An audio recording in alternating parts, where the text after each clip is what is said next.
4 satellites, 4 distinct operators, 4 independent data systems, yet all of them returned the exact same image.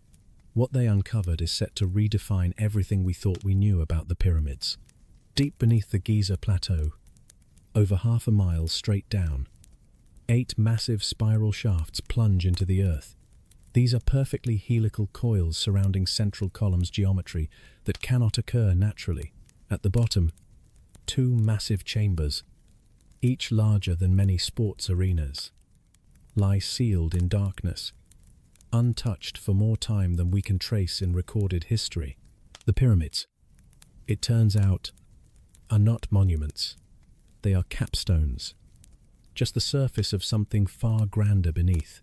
The structures that have awed humanity for centuries are merely the roof, the visible tip of an immense, hidden structure. In the next 2 hours, you'll see the satellite data, understand the technology behind the discovery, learn why the scientific community has attempted to suppress these findings, and discover how ancient myths about hidden chambers under Egypt align with what modern instruments have just uncovered. The journey into one of the greatest archaeological mysteries of our time starts now. The signal that changed everything. Before we continue, please like and subscribe if you resonate with this calm, science-driven approach. If available, hit the hype button. In the comments, note where you're located, your current time, and the key question this discovery sparks in your mind. I'll address the strongest questions in future comments or videos. There is always a moment in every major discovery when the world is split into 2 parts, the world before the data arrived, and the world after. We don't always realize these moments as they happen. They pass by unnoticed in ordinary conversations, interviews, or podcasts. Yet, months or even years later, we look back and see that everything changed in that single instant. The moment when a single image, its sentence, or a number revealed a truth we hadn't yet known how to interpret. December 7th, 2025, may very well be one of those defining moments. On that day, an Italian radar engineer named Felipe Beyond sat down for a nearly 2-hour discussion with Jesse Michaels on the American Alchemy podcast. The topic, the Giza Plateau, the pyramids, the Sphinx, and structures that have been part of humanity's gaze for millennia. These monumental buildings, long believed to be tombs for pharaohs and monuments to ego, are something far more complex. Beyond didn't come to discuss what's visible above the sand. He came to reveal what lies beneath it. What he shared, calmly and with the precision of a scientist whose data is about to shift everything, was this: the pyramids of Giza are not what we thought. They are not the main structure. In fact, they're far from it.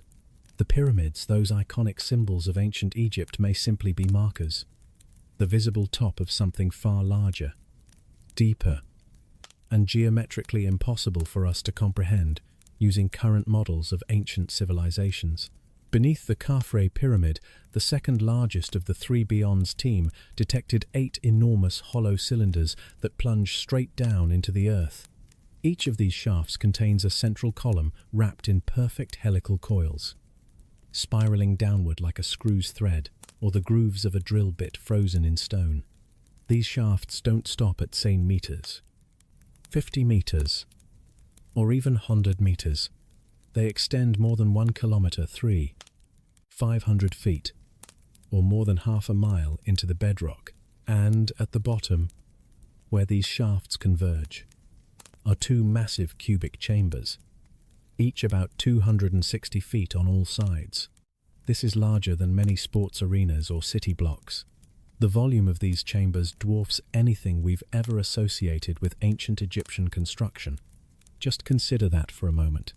We've spent centuries marveling at the Great Pyramid, its 3 million stone blocks, its nearly 500-foot height, its precision angles, and the mystery surrounding its internal chambers. Now, we're being told that directly beneath these monuments, hidden from every tourist, archaeologist, and satellite photograph, lies a structure so vast that the pyramids themselves appear like mere decorative details on the roof of a cathedral we didn't even know existed. The pyramids are just the tip of the iceberg. Beyond said during the interview, they are merely a capstone to something much larger beneath the surface. The real structure is below. Now, extraordinary claims require extraordinary evidence. This is the foundation of scientific skepticism, and it's a principle that has protected us from countless frauds and fantasies over the years. Anyone can claim to have found something extraordinary beneath Egypt's sands. The history of Egyptology is filled with sensational announcements that evaporated under scrutiny. However, Beyond brought something that most claims lack redundancy: 4 separate satellite systems, operated by 4 different companies, using 4 independent data collection methods.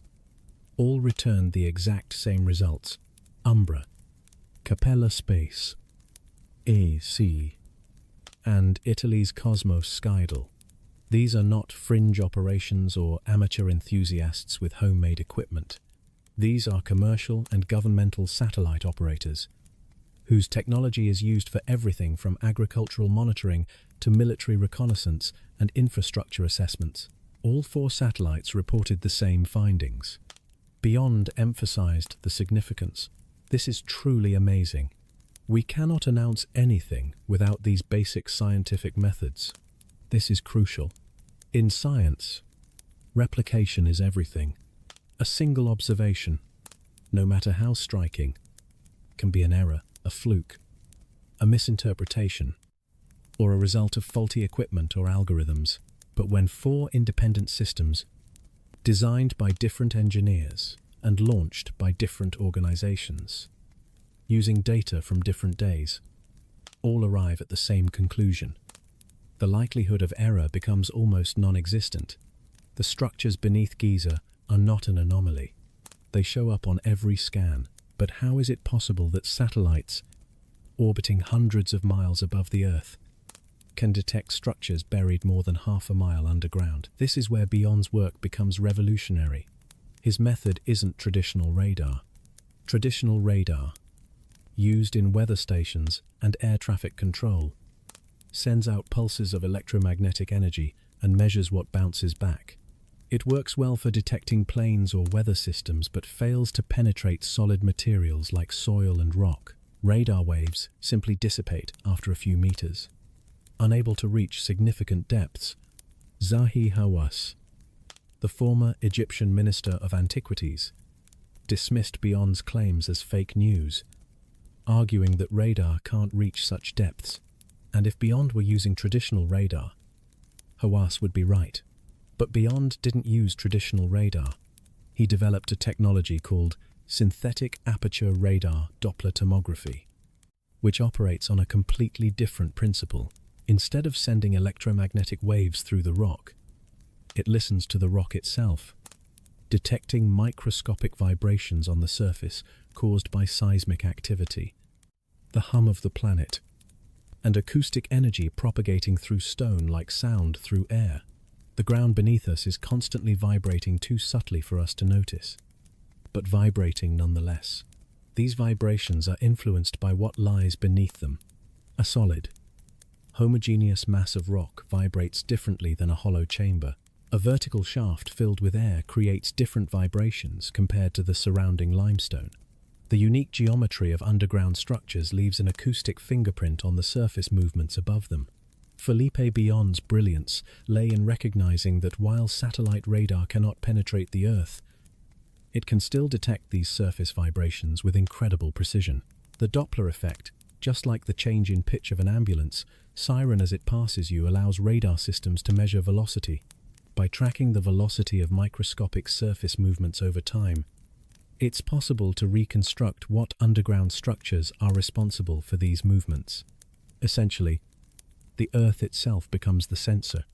This is not speculative physics, nor is it a theoretical idea. Beyond has published peer-reviewed research on this methodology as early as 2022. His work was shared on RRV, a preprint server for physicists and engineers, where findings are shared before formal publication.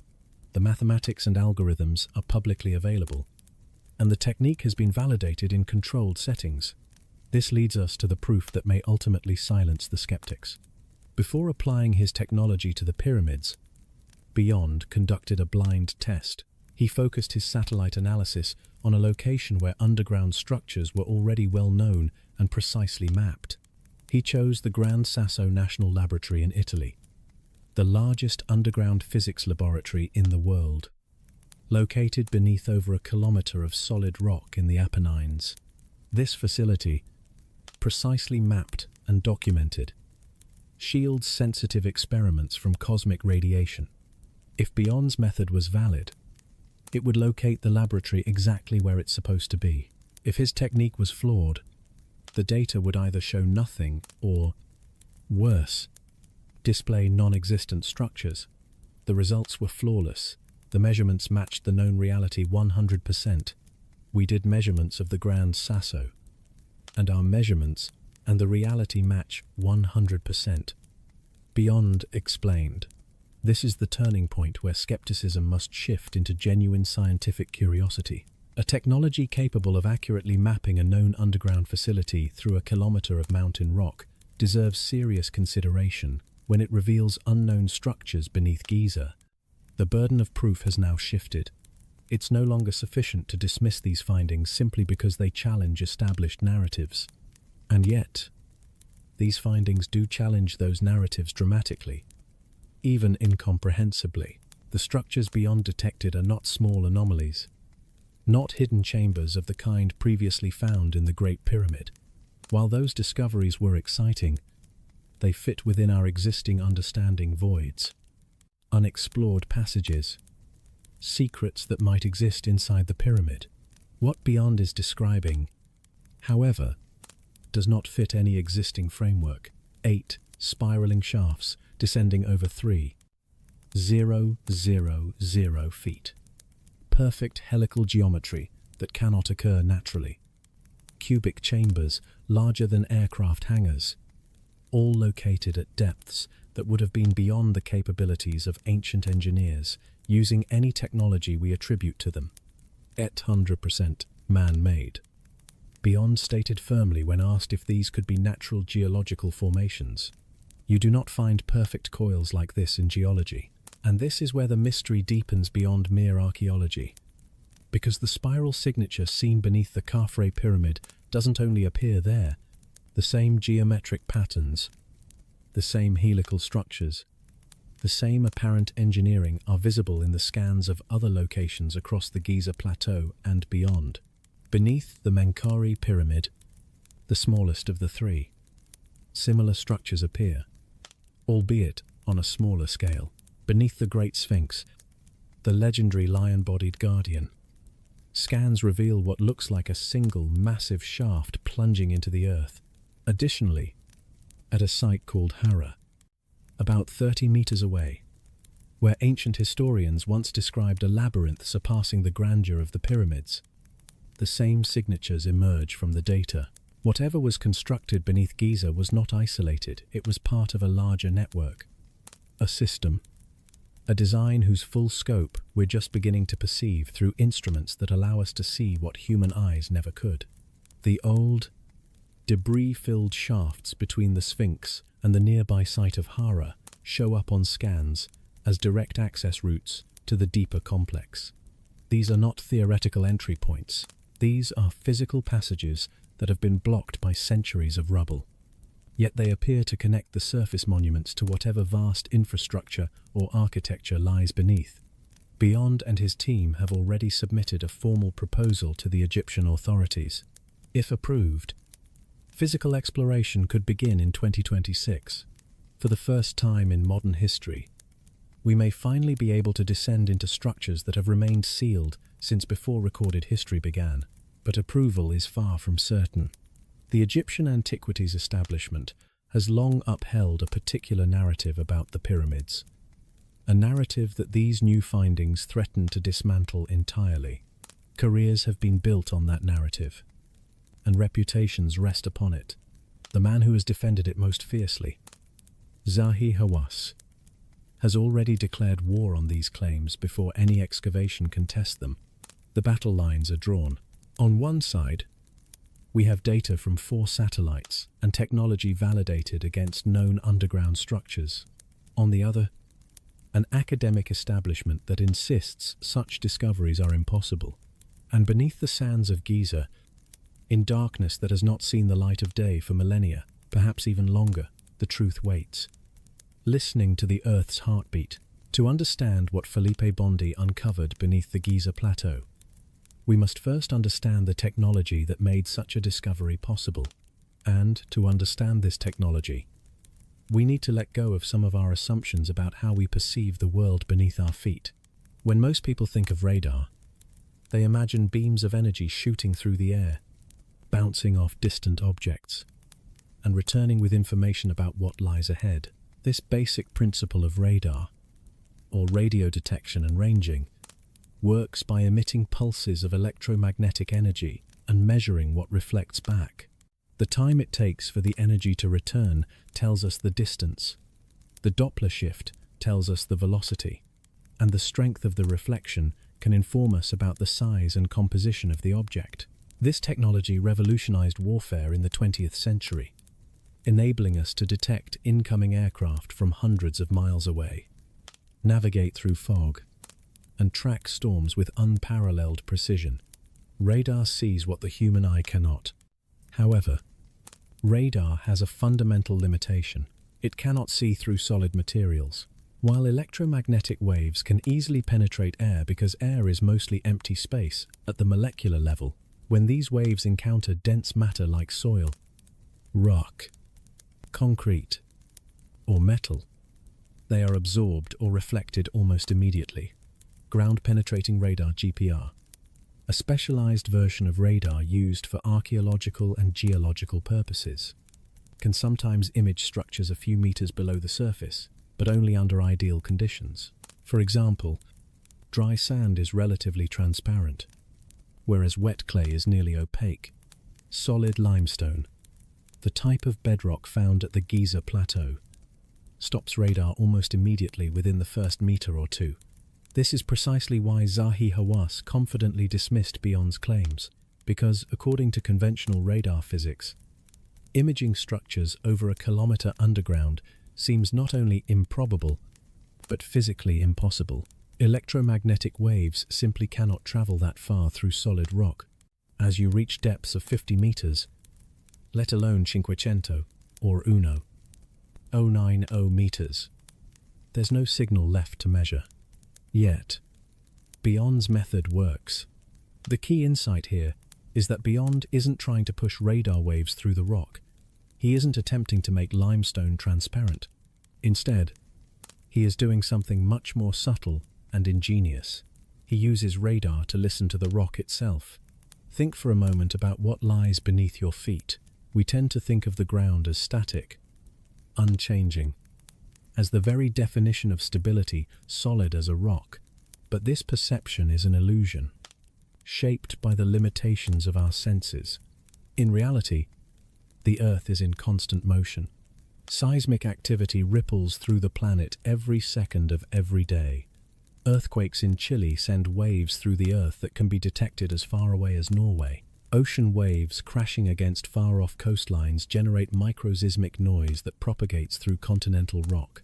Human activity, traffic, construction, industrial machinery produces vibrations that travel miles through stone.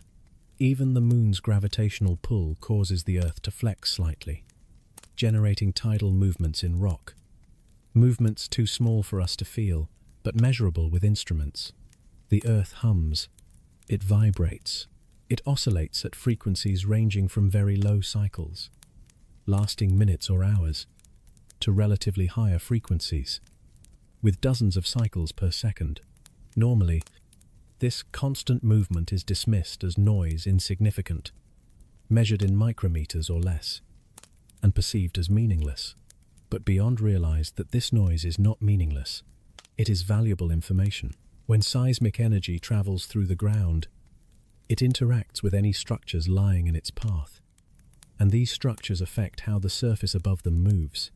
For example, a hollow chamber will vibrate differently from the surrounding limestone. The geometry of underground chambers creates patterns of resonance and interference that affect the surface movements above. Imagine dropping a pebble into a pond. The ripples spread outward in concentric circles, uniform and predictable in calm water. But if beneath the water's surface, invisible to your eye, there are submerged rocks, hollow tubes, or curved surfaces, the ripples interact with them. Some energy is reflected, some refracted, and interference patterns emerge, distorting the smooth concentric circles into something more complex.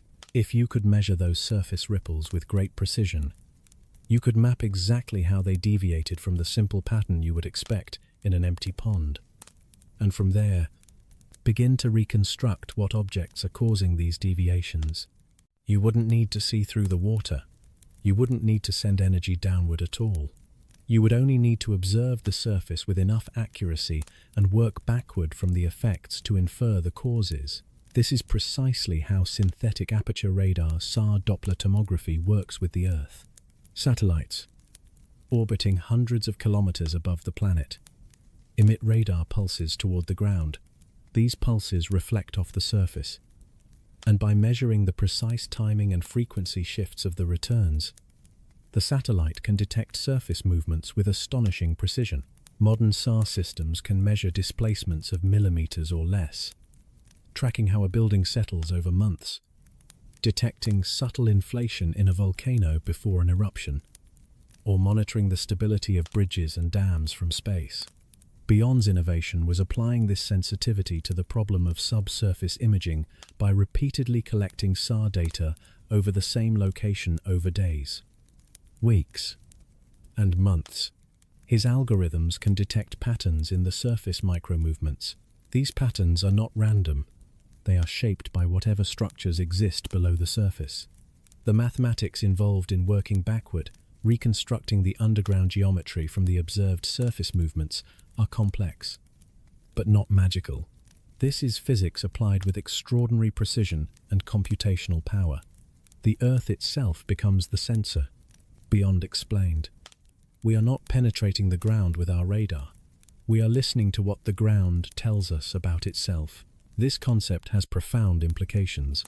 Traditional archaeology requires excavation. You have to dig to discover. You have to move tons of soil and stone to reveal what lies beneath. This process is slow, expensive, and destructive. Once you excavate a site, you can never unexcavate it. The context is lost forever. In politically sensitive locations like the Giza Plateau, obtaining permission to dig is nearly impossible. But Beyond's technique requires no excavation at all. The satellites pass overhead. The data streams down. The algorithms process the information, and images of underground structures emerge, all without disturbing a single grain of sand. This is archaeology from orbit. This is seeing the invisible without touching it. Of course, seeing is not the same as understanding. When the first images of the structures beneath Khafre's pyramid emerged from Beyond's computers, they didn't come with labels or explanations. They simply showed geometry, density variations, and unmistakable signatures of voids and solid material arranged in patterns that demanded interpretation. The patterns revealed by the scans were extraordinary. 8 cylindrical shafts descended vertically from the base of the pyramid. On their own, this would already be remarkable, hinting at engineering on a scale previously unimaginable in ancient Egypt.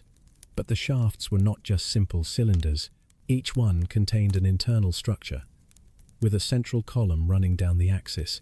Wrapped around the column in perfect helical geometry were elements that spiraled downward like the threads of a screw. Consider the helix for a moment. It's one of the most fundamental shapes found both in nature and engineering. DNA coils into a double helix. Proteins fold into helical structures. And screws and bolts use helical threads to convert rotational motion into linear force. Spiral staircases allow efficient vertical movement in a compact space, while electrical inductors wrap wire into helical coils to create magnetic fields. The helix is everywhere, wherever nature or technology needs the elegant combination of circular and linear motion. However, helices don't appear accidentally in geology. Limestone doesn't naturally form into perfect coiled structures. Erosion doesn't carve spiraling shafts into bedrock. No known geological process produces the geometry seen in the scans beneath Giza. This is why Beyond was so certain in asserting that the structures are 100% man-made. You do not find perfect coils like this in geology. He stated, "The question is no longer whether these structures are artificial, but who made them and for what purpose." Traditional Egyptology offers no answers. The ancient Egyptians, as we understand them, were sophisticated builders with remarkable achievements. But their engineering was based on mass. They moved stone, stacked stone, and carved stone. They didn't, according to any evidence we have, bore kilometer-deep shafts with helical internal geometry. They did not construct cubic chambers the size of aircraft hangars hundreds of meters underground. Nor did they create structures that would challenge modern tunneling technology. Yet these structures exist. 4 independent satellite systems confirm their existence. The same mathematical signatures appear in every data set. At this point, any paradigm used to interpret ancient Egypt must account for these findings, or explain why. 4 independent satellite systems all produce the same false positive, a coincidence so unlikely that it borders on the miraculous. The resonance and implications of these structures add another layer of mystery. Beyond speculated cautiously about what function these helical structures might serve. In modern engineering, coiled geometries are often associated with energy storage and transfer. Springs store mechanical energy. Inductors store magnetic energy. Resonant coils amplify specific frequencies while dampening others. If the underground structures at Giza were designed to interact with vibrations, the constant seismic energy flowing through the earth, then the helical geometry begins to make sense. Coils wrapped around central columns, descending hundreds of meters through solid rock, could create a vast acoustic instrument. The pyramids, with their precise geometry and massive stone construction, might serve as the visible portion of this instrument. Tuned resonators sitting atop a machine extending far deeper than anyone had imagined. This interpretation delves into a territory that mainstream science finds uncomfortable. It suggests purpose where we would rather see accident. Sophisticated understanding of physics where we would prefer to attribute it to primitive superstition. It raises the possibility that ancient builders knew things we have only recently rediscovered, and perhaps knew things we have not yet figured out. But the data doesn't care about our comfort. The data shows what it shows: perfect helical coils, kilometer-deep shafts, and cubic chambers of enormous size. Either the data is wrong, and somehow 4 independent satellite systems all made the same improbable error, or the data is right, and we must revise our understanding of what lies beneath the sands of Egypt. The technique that revealed these structures continues to improve. When Beyond first began processing Cosmos SkyMed data over Giza in the early 2020 seconds, the resolution was limited. The images were suggestive, but not definitive. Each year, as more data accumulated and algorithms improved, the clarity of the images increased. What initially appeared as blurry anomalies sharpened into distinct geometric forms. What seemed like possible voids revealed themselves as precisely engineered shafts. And the depth estimates grew more extreme with each refinement. Initial analysis suggested structures extending perhaps 100 meters down, then 200, then 500 meters. The current estimates, based on the most recent data processed through the most sophisticated algorithms, indicate depths exceeding 1,000 meters, more than half a mile straight down. This is deeper than many modern mines. This is a vertical distance so great that temperature begins to noticeably rise due to geothermal heat. Whatever is down there, whoever built it, they were operating on a scale that defies easy explanation. The listening continues. Every day, Satellites pass over the Giza Plateau. Each pass collects more data. Every bit of information feeds into algorithms that grow more refined with every iteration. The picture beneath the pyramids becomes clearer, and the questions become more pressing. What kind of civilization builds a kilometer underground? What did they know that we have forgotten? What might we find if we were to actually descend into these spiraling shafts? The Earth has been answering these questions all along, vibrating its secrets into the thin skin of rock we walk upon. We simply lacked the instruments to listen. Now, we have them, and what we're hearing is a story far stranger than we ever expected. 8 spirals into darkness. Let us now descend in imagination into the structures that Felipe Bion's satellites have revealed.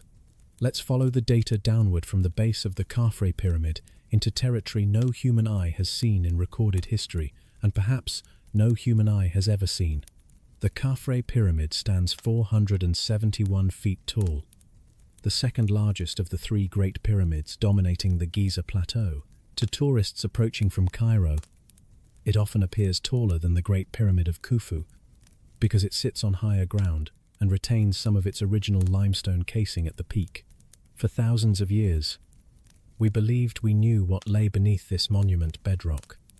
Perhaps some foundation chambers, or maybe exploratory tunnels carved by ancient builders searching for suitable stone. But we were wrong. According to the satellite data, the visible pyramid is not just a structure sitting on the ground. It's a structure sitting atop 8 vertical shafts that plunge into the earth like the roots of an impossible tree. These shafts begin at or near the base of the pyramid and descend with relentless geometric precision straight through limestone bedrock that formed millions of years ago. 8 shafts. Not 7, not 9, but 8. Arranged in a pattern suggesting deliberate design rather than random chance. 8 is a number that appears repeatedly in sacred geometry and ancient symbolism. The octagon, the 8-pointed star, the 8 trigrams of the I Ching, the noble eightfold path of Buddhism. Whether this numerical choice has deeper meaning or is merely coincidence, the precision of the arrangement leaves little doubt that it was intentional. Each shaft is not just a simple hole in the rock. Each one is a complex structure in itself. The scans reveal hollow cylindrical volumes with central columns running down their axes. Wrapped around these central columns in formations that Bion describes as perfect helical coils are structures that spiral downward into the darkness below. Imagine a lighthouse with a spiral staircase winding around a central support column, but inverted, pointing down into the earth instead of up into the sky. Now, imagine 8 of them, arranged around the base of a pyramid, each descending more than 3,000 feet into the bedrock. This is what the satellites are seeing. The helical coils are perhaps the most enigmatic feature of these structures. A helix is a 3-dimensional curve that maintains a constant angle to its central axis while advancing along that axis. Think of a spring, a corkscrew, or the spiral binding on a notebook. The mathematics of a helix are elegant and precise, and creating one requires intention. You cannot accidentally create a helix. You cannot erode a helix. You cannot geologically precipitate a helix. Bion addressed this directly when questioned about natural explanations. 100% man-made. He said, "You do not find perfect coils like this in geology." The perfection he refers to is evident in the data. These are not approximate spirals or vaguely coiled formations that could be mistaken for natural features if you squint hard enough. These are precise, intentional geometries. These are geometrically precise helices that maintain their angular relationship to the central column throughout their descent. The kind of precision implied here suggests measurement, calculation, and engineering on a scale that is almost beyond comprehension. A vertical distance of 500 feet, more than a kilometer deep, is staggering. To put it in perspective, if this distance were laid out horizontally, you could walk it in about 15 minutes at a normal pace. But vertical distance is not like horizontal distance. It fights against gravity with every inch. It requires support to prevent collapse. Drilling a shaft into solid rock, especially to such depths, requires material to be excavated that has nowhere to go. Think about what it would take to drill a shaft 1 kilometer deep today. Modern technology offers tunnel boring machines that can chew through rock at rates of dozens of meters per day. We have diamond-tipped drill bits, hydraulic excavators, sophisticated ventilation systems, and electric lighting, all of which make it possible to construct underground structures. Yet, even with all these tools, deep underground construction remains one of the most challenging engineering tasks.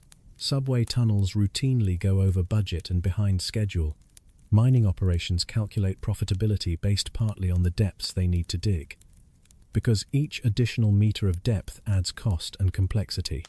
The deepest mine in the world, the Ping Gold Mine in South Africa, reaches a depth of about 4 kilometers. But this is a sprawling complex with multiple shafts, decades of development, and billions of dollars of investment, with industrial infrastructure visible from space. The shafts beneath Giza, however, are single vertical structures, 8 of them each over a kilometer deep, with no visible surface infrastructure. There are no spoil piles of excavated rock, no sign of the massive engineering effort that would have been required to create them, unless, of course, the evidence has been hidden by time. Perhaps the surface traces have been buried by sand and erased over millennia. Perhaps we've been walking over the entrances to these structures for centuries, unaware of their existence. The debris-filled shafts between the Sphinx and the Khafre Pyramid show up in the scans as direct access routes to the deeper complex. This is a critical detail from Beyond's interview, offering insight into how exploration might eventually proceed. These shafts are not pristine open passages waiting to be descended. They are filled with rubble, sand, and the accumulated detritus of ages. But they exist. They connect the surface to the depths, and with sufficient excavation, they could potentially be cleared. What would we find if we cleared them? The scans suggest that the 8 helical shafts converge as they descend, like the roots of a tree spreading outward near the surface, but joining into a single trunk below. These shafts come closer together as they go deeper. At their convergence point, over 0.000 meters beneath the pyramid, they meet at 2 enormous cubic chambers. A cube is one of the simplest 3-dimensional geometric forms: 6 square faces, 12 edges, and 8 vertices, all maintaining perfect symmetry in 3 dimensions. In sacred geometry, the cube represents the earth element, stability, foundation, the material world. It is also one of the 5 Platonic solids, shapes that fascinated ancient Greek mathematicians due to their perfect regularity. Each of the cubic chambers beneath Khafre is approximately 260 feet on each side. Let that dimension sink in. 260 feet is nearly the length of a football field. 260 feet cubed is a volume of over 17 million cubic feet. If these chambers exist, and if the satellite data is accurate, then beneath the Egyptian sands lie enclosed spaces larger than most buildings on the surface of the earth. By comparison, the King's Chamber of the Great Pyramid, which has awed visitors for millennia, measures approximately 34 feet by 17 feet by 19 feet. It is one of the most remarkable interior spaces in ancient architecture. The chambers beneath Giza, however, suggested by Beyond's scans, are roughly 100 times larger in volume. What could such chambers contain? What purpose might they serve? Why would anyone build them so deep, so large, and so far from light and air? In a place far removed from the living world above, we do not know. The satellites can show us that something exists, but they cannot show us what that something is. The density variations that indicate voids versus solid rock cannot tell us whether those voids contain artifacts, atmosphere, water, or something entirely different. The geometry reveals design but not purpose. The scale reveals ambition but not meaning. Speculation. of course, fills the vacuum of knowledge. Some researchers have suggested that the helical structures might be related to energy generation or transmission. Coils wrapped around columns evoke images of electrical transformers, magnetic flux, and the careful management of invisible forces. Others have proposed that the chambers could be repositories, storage facilities for objects or information deemed too precious or dangerous to leave on the surface. Still, others wonder if the entire complex might have had some ritual or spiritual function, perhaps a physical manifestation of cosmological beliefs that we can scarcely imagine. Bondi himself has been cautious about making interpretations. As a radar engineer, not an archaeologist or historian, his expertise lies in detecting structures, not explaining them.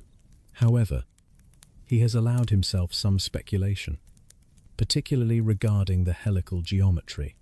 These structures, he suggests, might be related to information and energy, the precision of the coils, the depth of the shafts, the convergence at the massive chambers below. All of it points toward a functional purpose beyond mere burial or monument. Information is everything, Bondi said. This cryptic phrase echoes through the mystery of what lies beneath Giza.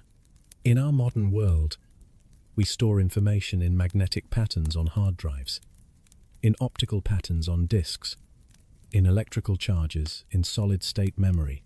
But there are other ways to encode information. DNA uses molecular patterns. Crystals use atomic arrangements. And some theorists have even proposed that information might be encoded in quantum states in the very fabric of space-time itself. Could the structures beneath Giza encode information in their geometry? Could the helical coils be a form of storage medium we don't yet understand? Could the kilometer-deep shafts serve as conduits for signals we have yet to learn how to receive? These questions push the boundaries of scientific conservatism. They venture into territory where evidence thins and imagination takes over. Yet these questions arise naturally from the data. 8 spiral shafts descending to enormous chambers is not a random formation. It is not a natural feature misinterpreted by over-eager researchers.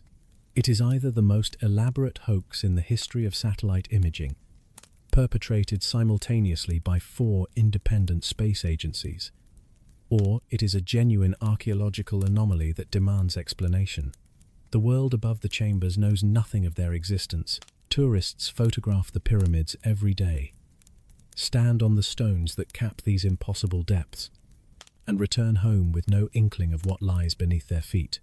Egyptologists give lectures about burial practices and dynastic history, without mentioning the possibility that everything they describe is merely the visible portion of something far more extensive.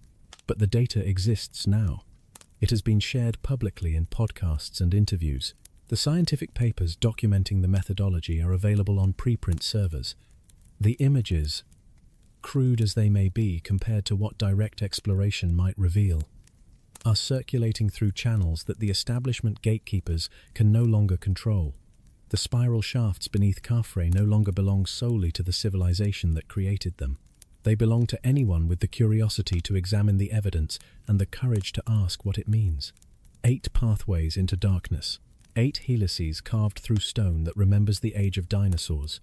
8 invitations to descend into a realm where our assumptions about the past dissolve, and something stranger waits to be understood. The descent has not yet begun in physical terms. No human has climbed down into those shafts or walked across the floors of those chambers. But the descent has already begun in conceptual terms.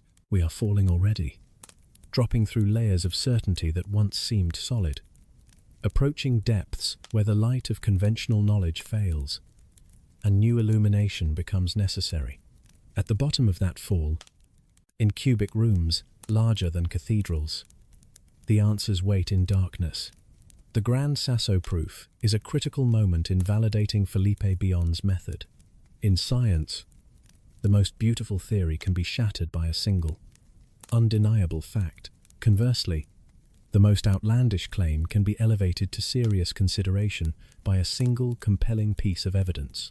When Bion turned his satellite imaging technology toward the pyramids of Giza, He knew that his findings would be dismissed as fantasy unless he could demonstrate that his methodology actually worked. So, he sought a test case, a location where large underground structures were already known, where their dimensions were precisely documented, and where no ambiguity remained about what lay beneath the surface. He found this test case in the Gran Sasso National Laboratory in central Italy. The Gran Sasso Laboratory, the largest underground physics facility in the world, is located deep within the Gran Sasso d'Italia, a massive limestone mountain in the Apennine Range.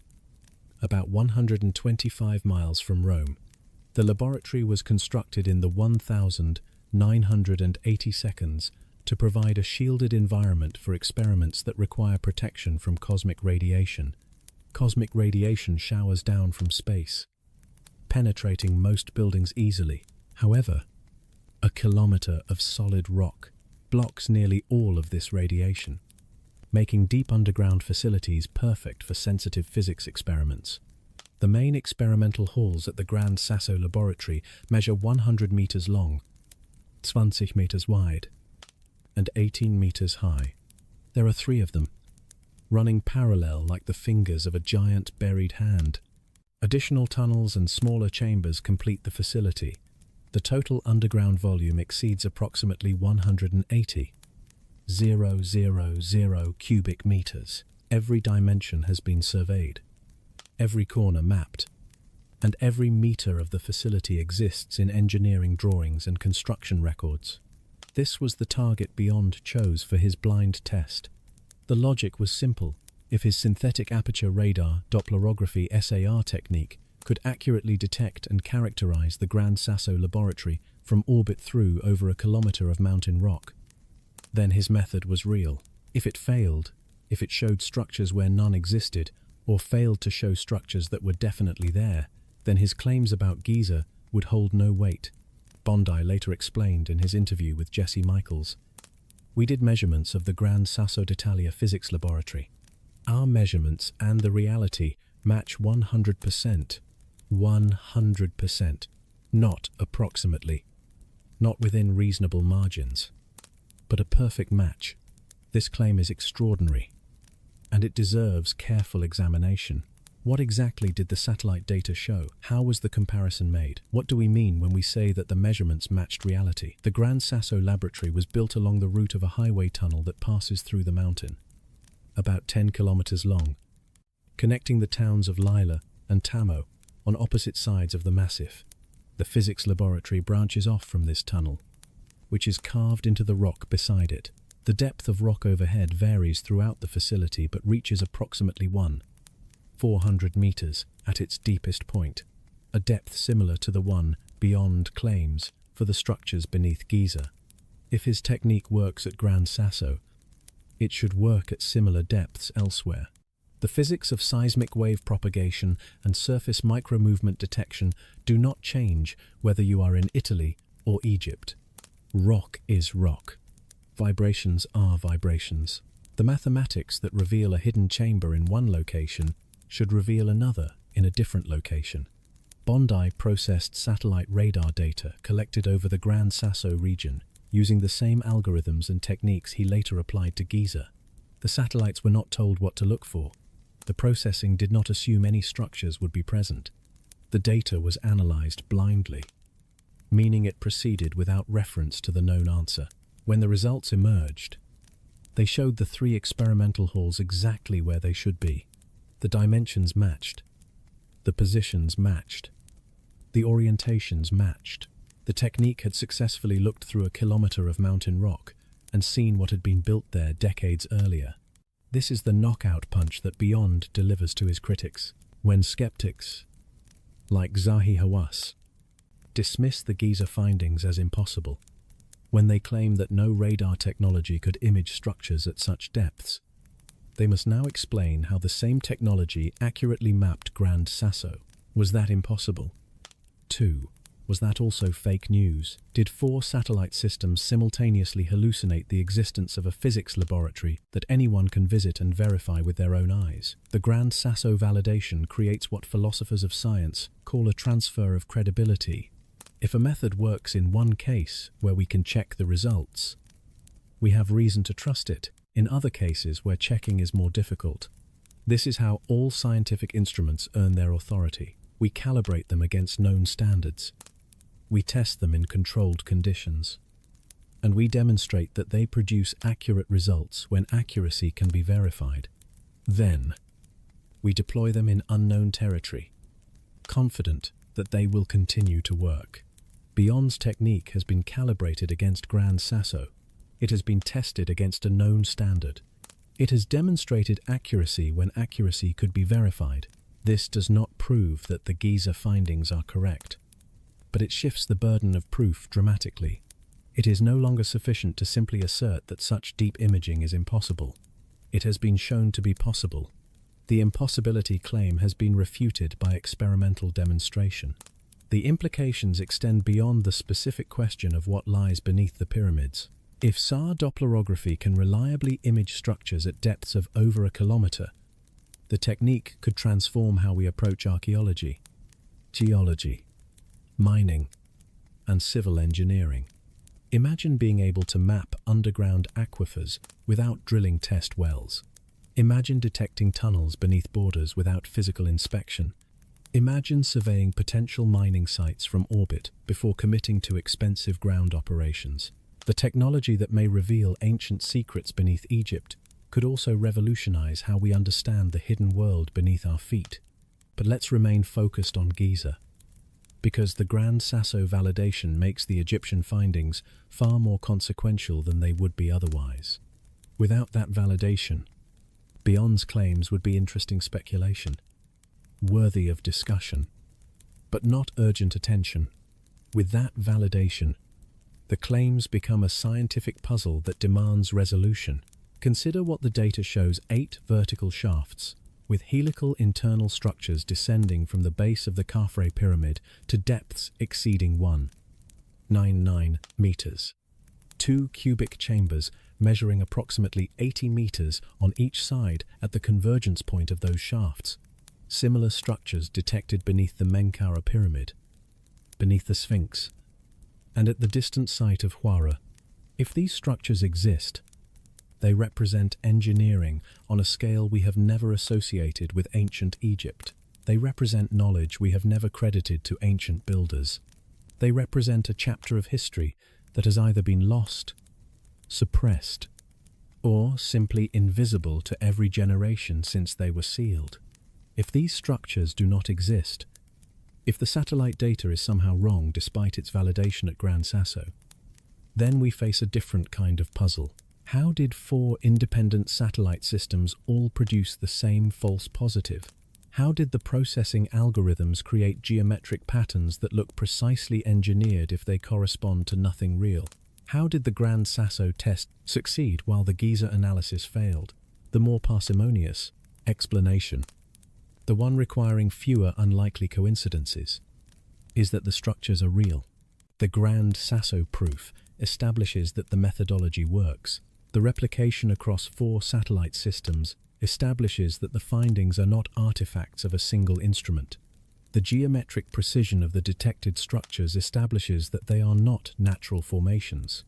The depth and scale establish that they are not consistent with any known ancient Egyptian construction. Every pillar of skepticism has been addressed. The technique is validated. The data is replicated. And the geology is incompatible with natural explanations. What remains is the uncomfortable conclusion that we have been wrong about Giza for a very long time. This is not an easy conclusion for the academic establishment to accept. The existing narrative about the pyramids has been built upon for centuries. Textbooks have been written, museum exhibits designed, and doctoral theses defended. An entire field of Egyptology has organized itself around assumptions about what the ancient Egyptians could and could not accomplish. The structures beneath Giza, if they truly exist, do not fit those assumptions. They suggest capabilities that orthodoxy denies, and they imply knowledge that orthodox scholarship has overlooked or ignored. When paradigms shift in science, they rarely do so gracefully. The defenders of the old paradigm do not simply admit they were wrong and embrace the new understanding. They resist. They dismiss. They attack the credentials of those who challenge them. They demand impossible standards of proof while accepting flimsy evidence for their own positions. They invoke authority, tradition, and consensus as substitutes for data. We have seen this pattern before. We saw it when continental drift was proposed, and geologists insisted that continents could not move. We saw it when the idea that bacteria caused ulcers was suggested, and physicians insisted that stress and diet were the culprits. We saw it when younger researchers challenged established theories in various fields and were mocked until their evidence became undeniable. Bondi now faces this pattern. His technology works. His data is consistent. His validation is public and reproducible. Yet, the establishment response has been dismissal rather than investigation. Zahi Hawass, the former Egyptian Minister of Antiquities, declared the findings fake news within days of their announcement without conducting any independent analysis, without examining the Grand Sasso validation, and without engaging with the methodology at all. This is not how science is supposed to work. Science is meant to follow evidence wherever it leads. It is supposed to test claims against reality and update beliefs accordingly. Science should celebrate discoveries that challenge existing understanding because such discoveries expand human knowledge. But science is conducted by scientists, and scientists are human. They have egos, careers, and comfortable assumptions they prefer not to question. They have colleagues whose approval they seek and institutions whose norms they follow. The sociology of science often diverges from its philosophy. What should happen in theory frequently fails to happen in practice. The Grand Sasso proof will not convince everyone. Some will continue to insist that the Giza findings are impossible, regardless of what validations are offered. Some will demand physical excavation before accepting anything, knowing that such excavation is unlikely to be approved by Egyptian authorities, who have already declared the research baseless. But the proof exists. The technique works. The data shows what it shows. And every day that passes without serious investigation is a day when one of the most significant archaeological discoveries in human history sits beneath the sand, unseen and unexplored. While those with the power to authorize exploration refuse to look, the mountains of Italy have given us a key. That key unlocks a door we did not know existed. What lies behind that door may reshape everything we think we know about our past. We need only the courage to walk through. The gatekeepers and the heretics within days of Bondi's findings becoming public. Hawass responded. The former Egyptian Minister of Antiquities, perhaps the most famous Egyptologist in the world, did not request the data for analysis. He did not commission independent testing of the methodology. He did not express cautious interest while awaiting further evidence. He simply declared the discovery to be fake news. All this information is completely wrong and has no scientific basis. Hawass announced.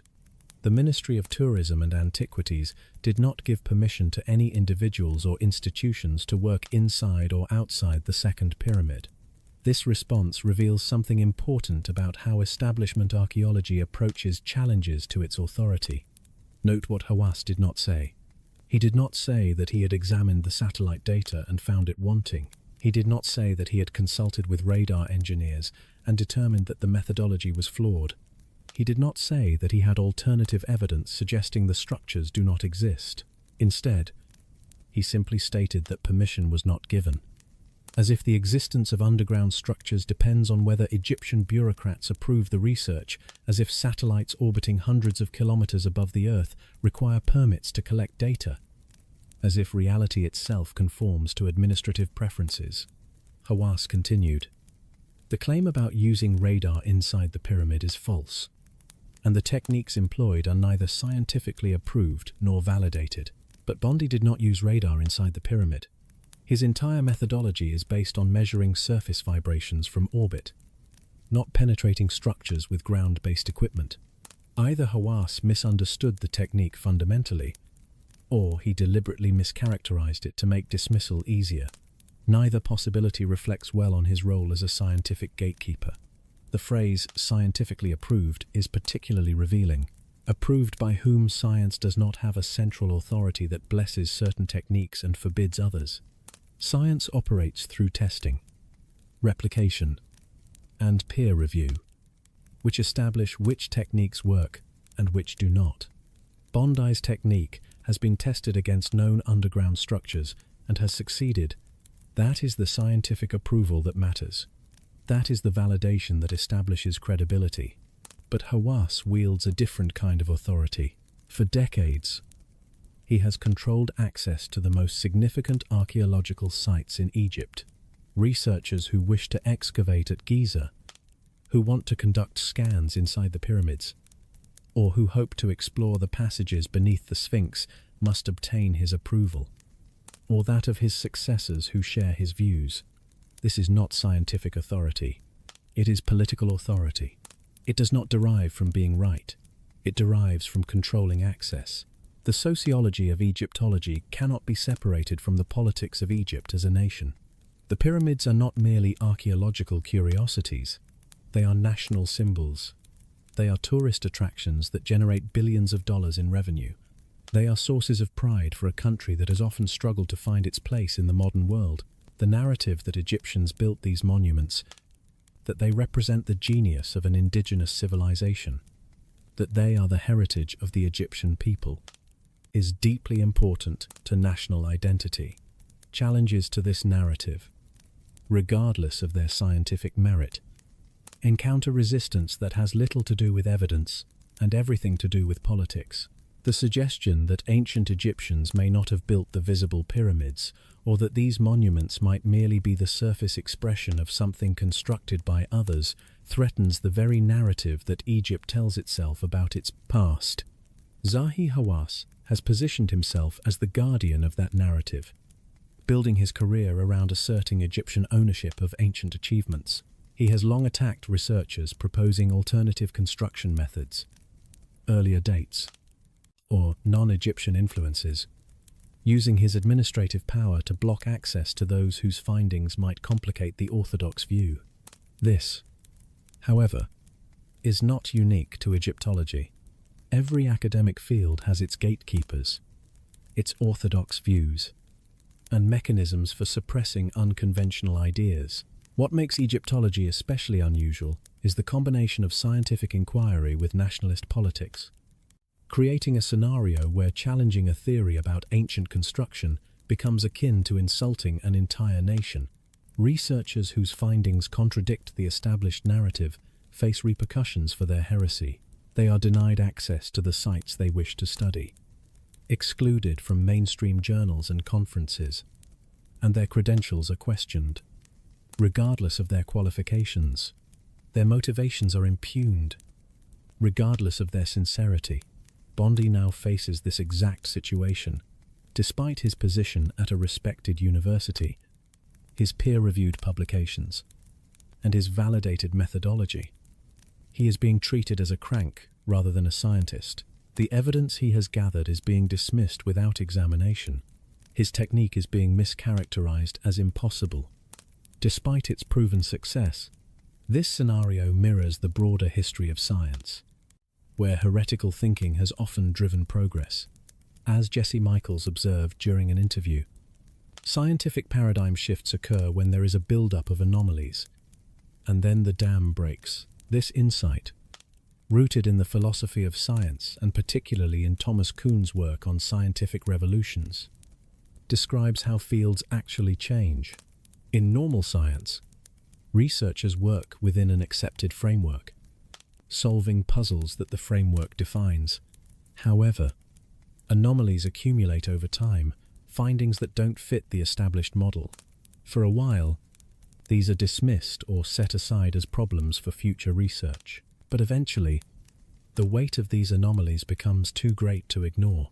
A new framework emerges, one that can explain what the old framework could not, and the field shifts dramatically. We may be approaching such a shift in our understanding of ancient Egypt. The underground structures beneath Giza are not the only anomaly. The precision of the Great Pyramid's construction exceeds what conventional tools should have allowed. The alignment with true north is accurate to a fraction of a degree. The internal chambers display evidence of machining that copper tools should not have been able to produce. The logistics of moving and placing millions of multi-ton blocks within a single pharaoh's reign strain credibility. Each of these anomalies has been individually explained away, attributed to exceptional skill, lucky circumstances, or methods we haven't yet figured out. But together, they suggest that our model of ancient Egyptian capabilities is either incomplete or fundamentally flawed. The underground structures, if confirmed, would not just be another anomaly added to the pile. They would be so significant, so incompatible with existing explanations, that the entire pile of anomalies would collapse under their weight. You cannot explain away 8 kilometers deep spiral shafts with helical geometry as the result of exceptional skill with copper chisels. You cannot attribute cubic chambers the size of aircraft hangars to the organizational genius of a pharaonic administration. These structures, if they exist, require technological capabilities that we have never attributed to any ancient civilization.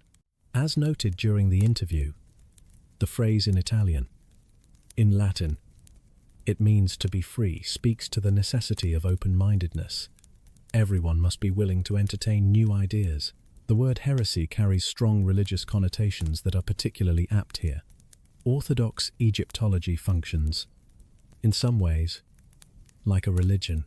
It has sacred texts, the writings of founding figures whose interpretations are treated as authoritative. It has priests, credentialed experts who guard access to mysteries and pronounce judgment on claims of revelation. It has believers, the public, who accept what the priests tell them because they lack the expertise to evaluate evidence independently. And it has heretics, those who challenge the official doctrines and suffer consequences as a result. But religions change too. Doctrines that once seemed eternal are revised. Practices once considered essential are abandoned. What one generation considers heresy, the next generation may embrace as truth. The history of ideas is filled with examples of heretics who were later vindicated, whose suppressed insights eventually became mainstream understanding. This is a critical moment in the story of Egyptology. The future will likely look back on this moment as one where a significant shift in our understanding of ancient Egypt took place. It remains to be seen whether the establishment will embrace this new understanding or whether it will resist. As it has so many times before, the question is how long the vindication will take and how much damage will be done in the interim. Galileo was forced to recant his heliocentric views under threat of torture, and it took the Catholic Church over 300 years to formally acknowledge that he was right. Continental drift was proposed in the early 20th century, but was not accepted until the 1960 seconds. The bacterial cause of ulcers was demonstrated in the 1980 seconds. But it wasn't widely adopted until years of unnecessary surgeries had been performed on patients who could have been treated with antibiotics. How long will it take for the structures beneath Giza to be accepted? Assuming they exist, how many years will pass while data that could revolutionize our understanding of human history sits unexamined because gatekeepers refuse to look? How much knowledge will remain buried because those with the power to authorize excavation prefer comfortable ignorance to uncomfortable discovery? Felipe Bondi has submitted a formal proposal to Egyptian authorities, requesting permission to physically explore the detected structures. If approved, excavation could begin in 2026. The debris-filled shafts near the Sphinx could be cleared. Cameras could descend into darkness, and human eyes could see what satellites have detected. But approval is far from certain. The same establishment that has declared the findings fake news controls the approval process. The same voices that have dismissed the methodology without examination will decide whether an examination is permitted. The gatekeepers who guard the orthodox narrative are being asked to open their gates to the heretics who would tear that narrative down. There is a kind of courage required to challenge entrenched power with nothing but evidence. Beyond has shown that courage. He has published his methodology, validated his technique, and shared his findings publicly, inviting scrutiny from anyone qualified to provide it. He has done what scientists are supposed to do, The response from the establishment has been to close ranks, invoke authority, and dismiss without engaging. This is not what scientists are supposed to do. It is what institutions do when they feel threatened. This is what power does when it senses that its foundations are crumbling. History will eventually render judgment on who was right and who was wrong. The structures either exist or they do not. Future technology will eventually penetrate the ambiguity, whether through improved satellite imaging, through approved excavation, or through some method we have not yet invented. The truth is patient. It does not require our belief to continue being true, but history will also render judgment on how the scientific community responded to these findings. Did researchers examine the evidence with open minds? Did institutions facilitate investigation or obstruct it? Did the guardians of knowledge guard it faithfully, or did they guard their own positions at knowledge's expense? The answers to those questions are being written right now in the responses of every Egyptologist who reads beyond data, in the decisions of every official who processes his proposals, and in the coverage of every journalist who reports on the controversy. Heretics have often been proven right, but they have also often been silenced before they could gather enough evidence to overcome resistance. The structures beneath Giza may be one of the most important discoveries in archaeological history, or they may remain controversial speculation for another generation, not because the evidence is lacking, but because the courage to face that evidence is in short supply. The gatekeepers hold their positions, and the heretics push at their gates, and beneath the sand, in darkness that has not known light for millennia or longer, the truth waits for someone brave enough to seek it. Whispers of Amenti, long before satellites orbited the Earth, long before radar engineers developed techniques to listen to the planet's vibrations, long before the scientific method existed as a formal discipline. People told stories about what lay beneath the pyramids. These stories were dismissed for centuries as mythology, superstition, or the imaginative fantasies of pre-scientific minds. But myths have a peculiar way of encoding truths that rational discourse overlooks, and the myths surrounding Giza speak of something hidden underground with such consistency that it now seems less like fantasy and more like memory. The ancient Egyptians believed in a realm called Amenti. The word derives from the Egyptian term for the west, the direction of the setting sun, the place where light goes to die each evening before being reborn at dawn. But Amenti was more than just a cardinal direction. It was a dimension, a state of being, a place where souls traveled after death to be judged and transformed. In the Egyptian Book of the Dead, the journey to Amenti is described in vivid detail. The deceased must navigate through gates guarded by supernatural beings. They must answer questions correctly to proceed, and they must pass tests of character and knowledge. The path is not simple. It winds through chambers and corridors, through darkness and light, through trials that separate the worthy of eternal life from those condemned to oblivion. In later esoteric traditions, the halls of Amenti were said to exist beneath the Giza Plateau, not metaphorically or symbolically, but physically. Underground chambers where initiates underwent transformation, where secrets were kept, where the boundary between the living and the dead grew thin enough to cross.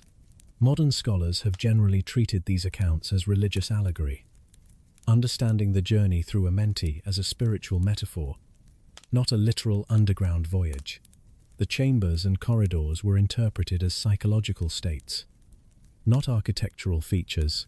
The entire mythology was understood through frameworks that assumed ancient peoples could not distinguish between inner experience and outer reality. But what if the mythology was describing something real? The structures that beyond satellites have detected 8 spiral shafts descending more than a kilometer into the Earth, converging on enormous cubic chambers in the darkness below, sound remarkably like the halls of Amenti, translated into engineering terms. Helical pathways leading downward, vast enclosed spaces at the bottom, a hidden realm beneath the visible monuments that only the initiated could access. The coincidence is striking enough to warrant serious consideration. Either the ancient stories were pure invention that happened to match what modern technology has found, or the ancient stories were descriptions of something that actually existed, passed down through generations in the only language available to pre-scientific cultures, the language of myth and religion. Edgar Cayce, the American psychic who provided thousands of readings in the early 20th century, frequently spoke of a hall of records hidden at Giza. Cayce claimed that survivors of Atlantis, fleeing the destruction of their civilization around 10 Pietset BC, brought their accumulated knowledge to Egypt and stored it in a secret chamber near the Sphinx. This hall of records, he said, contained the history of humanity from its earliest beginnings, preserved against the catastrophe that had wiped out the Atlantean homeland. Cayce predicted that the hall would be discovered when humanity was ready to receive its contents, a time he associated with dramatic global changes and shifts in consciousness. He described the entrance as being near the right paw of the Sphinx, accessible through passages connected to the pyramid complex. For decades, Cayce's readings were treated as curiosities at best, delusions at worst. No physical evidence supported his claims. Excavations around the Sphinx found no hidden entrances. The Hall of Records remained firmly in the category of paranormal speculation, interesting to believers but irrelevant to serious archaeology. Then, satellite scans showed a massive shaft structure beneath the Sphinx, connected to the underground network that extends beneath all three pyramids. The correlation between Cayce's descriptions and Bondi's data doesn't prove that Cayce was receiving genuine psychic information, nor does it confirm that Atlantis existed or that refugees stored their knowledge beneath Egypt. But it does suggest that the tradition of hidden chambers at Giza, whether accessed through psychic channels or preserved through ancient myths, may have a physical basis that we're only now able to detect. The Emerald Tablets of Thoth represent another thread of this tradition. These texts, which claim to be translations of ancient writings by the Egyptian god Thoth, describe Amenti in detail far beyond the canonical Egyptian sources. Thoth in these accounts was not merely a deity, but an Atlantean priest-king who oversaw the construction of the Giza complex and encoded within it knowledge meant to survive ages of darkness. In the Emerald Tablets, the halls of Amenti are described as interdimensional spaces, existing both physically beneath the earth and in realms accessible only to consciousness properly prepared. The Lords of Amenti, beings of vast wisdom and power, were said to dwell in these halls, guiding the evolution of humanity across vast spans of time. Academic scholars have dismissed the Emerald Tablets as 20th century fabrications, noting that the earliest known versions appeared in the 1932 through a figure named Maurice Doreal, who claimed to have translated them from ancient sources. The provenance is certainly questionable. The language reflects theosophical and New Age concepts that were circulating at the time. The historical claims cannot be verified through conventional archaeology, and yet, the tablets describe underground chambers beneath Giza, accessed through spiral passages, containing knowledge and perhaps technology from a civilization older than dynastic Egypt. They describe geometric structures of precise design, serving functions related to energy and consciousness. Exactly what Bondi's satellites appear to have found. This does not mean that the Emerald Tablets are authentic ancient documents. It may mean that whoever wrote them, whenever they wrote them, had access to traditions or information that preserved genuine knowledge about what exists beneath the pyramids. Myths can be invented wholesale, but they can also be elaborations on a core of truth, embroidered by imagination but anchored in reality. The figure of Thoth himself deserves attention in this context. In Egyptian mythology, Thoth was the god of wisdom, writing, magic, and the moon. He was credited with inventing hieroglyphics, maintaining the universe through his knowledge, and recording the judgments of souls in the afterlife. His Greek equivalent was Hermes, and the synthesis of these figures produced Hermes Trismegistus, the legendary author of the Hermetic texts that greatly influenced Western esoteric traditions. Thoth was associated with Giza from the earliest periods. Some traditions held that he designed the pyramids, that he encoded mathematical and astronomical knowledge within them, and that he created the Sphinx as a guardian of secrets too powerful for ordinary humanity to possess, whether understood as a god, a deified king, a symbolic representation of priestly knowledge, or something else entirely. Thoth represents the persistent belief that intelligence and intention lie behind the monuments of Giza and that their true purpose remains hidden. The Atlantis connection runs through all these threads. Plato first described Atlantis in his dialogues, presenting it as a powerful island civilization destroyed by earthquakes and floods around 9. Shestset, Beetzea. Whether Plato intended this as historical record, philosophical allegory, or something in between has been debated for millennia, but the story resonated deeply, generating endless speculation about where Atlantis might have been and what might have survived its destruction. The idea that Atlantean survivors brought their knowledge to Egypt, encoding it in monuments designed to endure for millennia, appears in numerous sources from the 19th century onward. Ignatius Donnelly's 1882 book, Atlantis, The Antediluvian World, argued this case extensively, suggesting that Egyptian civilization represented a colony or continuation of Atlantean culture. Similar ideas appear in the writings of theosophists, occultists, and alternative historians throughout the 20th century. These ideas have been dismissed by mainstream scholarship as pseudo-history, wishful thinking, or the projection of modern anxieties onto ancient monuments. And perhaps they are. Perhaps the entire tradition of hidden knowledge at Giza is a collective fantasy, a conspiracy of imagination spanning centuries and continents with no basis in physical reality. But the satellites do not deal in fantasy. The radar returns do not reflect wishful thinking. The data showing 8 spiral shafts descending to enormous chambers beneath the Khafre pyramid is not influenced by whether the observer believes in Atlantis, Thoth, or the halls of Amenti. The structures either exist or they do not, and the evidence increasingly suggests that they do. If they exist, then the myths were not merely imaginative inventions. They were descriptions garbled, perhaps, embroidered certainly, but anchored in something real. The traditions that spoke of hidden chambers, secret knowledge, and underground realms were not pure fantasy. They were attempts to preserve memory of what lay beneath the sands, using the conceptual frameworks available to their times. This does not validate every claim made about Giza. It does not mean that crystal skulls, alien visitors, or interdimensional portals are real, but it does suggest that we should approach ancient traditions with more humility than modern rationalism typically allows. The ancestors who built myths around these monuments may have known things we have forgotten. Their stories may contain information that our sciences are only now recovering. The whispers of Amenti have persisted for thousands of years. They have been dismissed, ridiculed, relegated to the margins of respectable discourse. But whispers do not persist without reason. Something kept these stories alive through all the centuries when they could not be verified. Something ensured that each generation passed them to the next, modified in detail but consistent in essence. Now we have instruments that can test the whispers against reality. We have satellites that can see through stone. We have algorithms that can reconstruct hidden geometry from surface vibrations.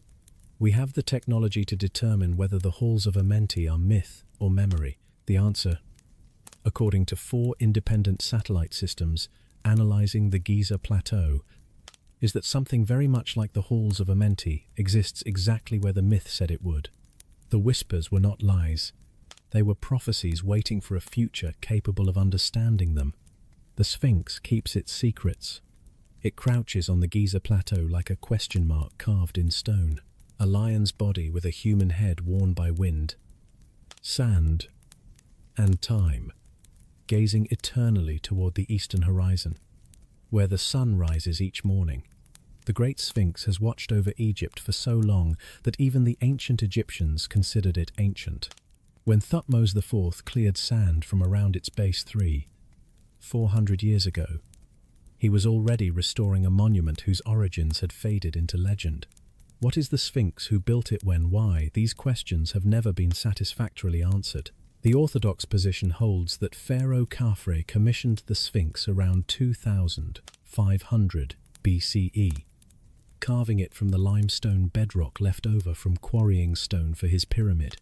The face is said to represent Khafre himself, though the features have been so damaged over millennia that identification is uncertain. The purpose is assumed to be protective or commemorative, a guardian figure watching over the necropolis. But this orthodox position rests on circumstantial evidence. No contemporary inscription mentions the Sphinx's construction. No records from Khafre's reign discuss carving a giant lion from the living rock. The attribution to Khafre is based primarily on proximity. The Sphinx sits near his pyramid and on a damaged inscription from Thutmose IV's era, which may or may not contain Khafre's name. Alternative researchers have long argued that the Sphinx is far older than orthodox Egyptology allows. John Anthony West, following observations by geologist Robert Schoch, pointed out that the erosion patterns on the Sphinx's body appear to be caused by water, not wind and sand.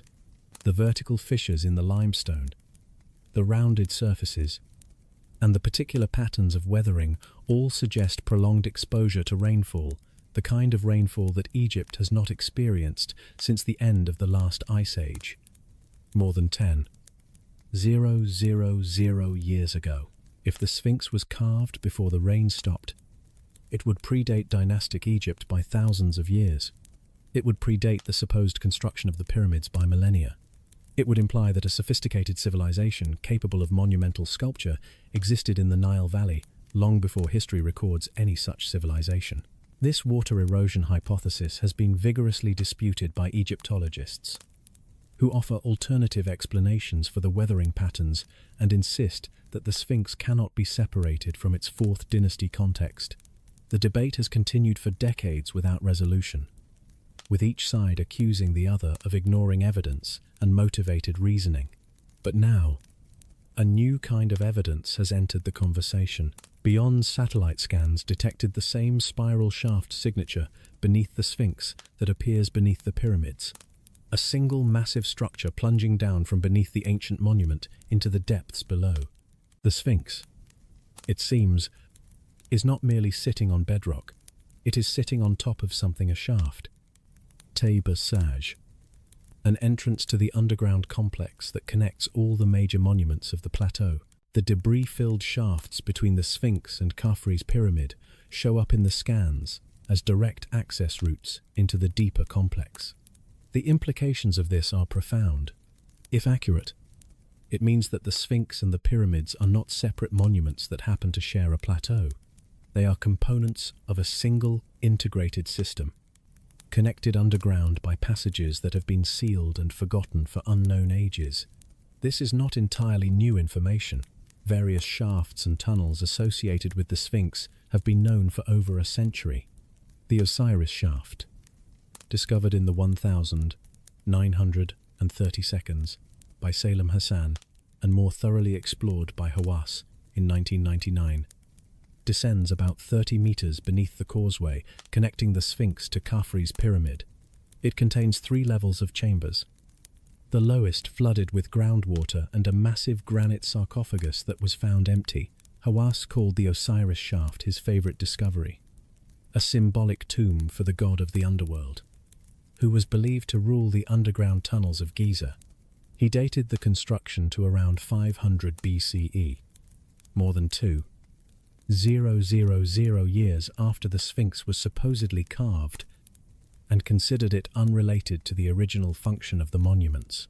But the Osiris shaft may be merely the shallow portion of something that goes much deeper. The satellite scans suggest that beneath the known chambers, beneath the flooded corridors that have been explored, there are structures extending far beyond what any excavation has touched. The 30 meters of the Osiris shaft may be just the first portion of a system that descends for over 1,000 meters. The head of the Sphinx contains a shaft as well, a hole in the top of the skull, now covered by a cement cap and trapdoor installed during restorations in the 1920s, leads down into the monument's interior. How deep this shaft extends, whether it connects to other passages, and what purpose it originally served remain uncertain. Various explorers have noted its existence over the centuries, but no thorough investigation has been permitted. There are passages in the Sphinx's body too. A tunnel extending from the rear of the monument was discovered during excavations in 1926, but was sealed and largely forgotten. Another passage near the north flank was noted by 19th century explorers. The extent of these internal features has never been fully mapped, and access has been restricted to prevent damage to the fragile limestone. The Sphinx, in other words, is not a solid sculpture. It is riddled with voids. Some of these voids have been explored, others sealed, and beneath them all, according to the satellite data, lies a shaft of the same type that descends beneath the pyramids. What does this mean for our understanding of the monument? If the Sphinx was carved during the 4th dynasty as a guardian figure for Khafre's tomb, why would it contain passages leading underground? Tomb guardians do not typically require internal architecture. They are symbolic figures, not functional structures. The presence of shafts and tunnels suggests a purpose beyond mere symbolism, a purpose connected to whatever system the underground complex served. If the Sphinx predates the 4th dynasty, if it was carved during an earlier era by a civilization we do not yet recognize, then its connection to the underground complex makes more sense. The monument would not be a guardian added to an existing pyramid field. It would be an integral component of a facility designed from the beginning to incorporate both surface structures and subterranean chambers. The face might have been recarved by later pharaohs, and the body might have been damaged and repaired repeatedly, but the original function would persist beneath all the modifications. Edgar Cayce claimed that the Hall of Records would be found near the right paw of the Sphinx. Researchers inspired by his readings have argued for decades that excavation in this area should be permitted to test the claim. Egyptian authorities have consistently refused, citing concerns about damaging the monument. This refusal has fueled conspiracy theories about cover-ups and suppressed discoveries. Theories that the establishment dismisses as paranoid nonsense. But now, satellite data suggests that Cayce may have been pointing towards something real. Not necessarily a library of Atlantean scrolls, but perhaps an entrance to the underground system that connects the Sphinx to the pyramids and descends to chambers more than a kilometer below. The right paw sits in exactly the area where the scans show structures trending downward toward the deeper complex. Coincidence can explain much, but at some point, the accumulation of coincidences begins to suggest pattern rather than chance. Ancient myths describe hidden chambers at Giza. Psychics claim to perceive underground libraries. Geologists note erosion patterns suggesting extreme age. Engineers note shafts and tunnels throughout the Sphinx. And now, satellites detect spiral structures beneath the monument, connecting to a vast underground network. Each piece of evidence can be dismissed individually. The myths are just myths. The psychics were just guessing. The erosion has alternative explanations. The known passages are just shallow features. The satellite data must be misinterpreted. But dismissing everything requires dismissing quite a lot. It requires believing that all these independent lines of evidence, spanning thousands of years and multiple disciplines, all happen to point toward the same false conclusion. It requires coincidence so elaborate that the alternative that something actually exists beneath the Sphinx and the pyramids begins to seem more plausible. The Sphinx continues to gaze eastward, as it has for millennia. Its damaged face reveals nothing. Its limestone body keeps its secrets. The passages within it lead to sealed doors, flooded chambers, and darkness that no modern eye has penetrated. But beneath the Sphinx, according to instruments that see what eyes cannot, the secrets continue downward. A shaft of the same geometry detected beneath the pyramids. A connection to the underground complex that links all the monuments of Giza. An entrance, perhaps, to whatever the ancients called the halls of Amenti. The guardian keeps its secrets, but the secrets may not be kept forever. The technology that revealed them from orbit may eventually be followed by the courage to explore them directly. And when that exploration happens, we may finally understand why a civilization capable of carving monuments that endure for ages chose to place a lion with a human face above an entrance to the underworld. The Sphinx has watched the sun rise 0 times. Sure, 0 times. It has seen empires rise and fall. It has seen the sands advance and retreat. It has seen its own features slowly dissolve under the patient assault of wind and time. It has seen everything and said nothing. Perhaps soon we will learn what it has been guarding all along. The labyrinth that surpassed the pyramids, 30 miles south of the Giza Plateau, in a region called Hawara, stands a ruined pyramid that few tourists visit. The pyramid of Amenemhat III at Hawara is a crumbling mass of mud, brick and stone, a shadow of its former glory, and unremarkable compared to the magnificent structures at Giza. Most visitors to Egypt never see it. Most books about ancient Egypt barely mention it. Yet, according to ancient writers who actually saw the monuments of Egypt in their prime, the complex at Hawara was more impressive than the pyramids themselves. Herodotus visited Egypt around 450 BCE, more than 2,000 years after the pyramids were built. He was a careful observer, a meticulous recorder of what he saw and what he was told. His histories remain one of our primary sources for understanding the ancient Mediterranean world. And when Herodotus encountered the Hawara complex, he was stunned. It surpasses even the pyramids. He wrote, "Though the pyramids are beyond words, and each was equal to many great monuments built by Greeks, this labyrinth surpasses even the pyramids." Herodotus described a structure of extraordinary complexity, 12 roofed courts with doors facing each other, 6 facing north and 6 facing south, passages winding through chambers beyond counting, upper rooms numbering 1, Ubai, and beneath them hidden underground chambers that the priest refused to show him. They were, he was told, the burial places of sacred crocodiles and the kings who had built the labyrinth. Strabo, writing 4 centuries later, confirmed the account. The labyrinth, he said, was a work equal to the pyramids, with courts corresponding to the nomes of Egypt. Pliny the Elder described it as well, noting its underground passages and its reputation as the oldest of the great Egyptian monuments. These were not credulous travelers easily impressed by local legends. These were educated observers from cultures that had produced the Parthenon and the great temples of the Greek world.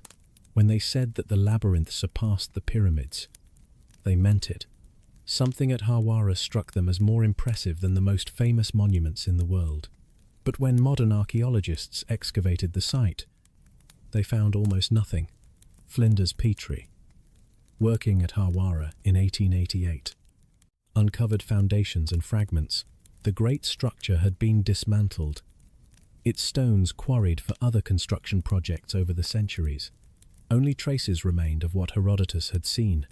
The labyrinth, if it ever existed in the form he described, had vanished, or so it seemed. In 2008, a team of Belgian and Egyptian researchers conducted a geophysical survey of the Hawara site. Using ground-penetrating radar, they scanned the area south of Amenemhat III's pyramid, where ancient sources placed the labyrinth, and beneath the sand, invisible to the eye but clear to the instruments, they found it, a massive underground complex, chambers and passages extending far below the surface, structures matching the ancient descriptions in scale and layout. The labyrinth had not vanished, it had been buried. The surface portions had been dismantled, but the underground portions remained, sealed beneath millennia of accumulated sand. The discovery was published, then quietly suppressed. The Egyptian Supreme Council of Antiquities did not announce the findings. The lead researcher, Louis Dordier, waited years for official acknowledgement that never came. Finally, in 2010, he released the data publicly through a website, making the discovery available to anyone interested in seeing it. The implications were remarkable. Herodotus had mentioned underground chambers that the priest would not let him enter.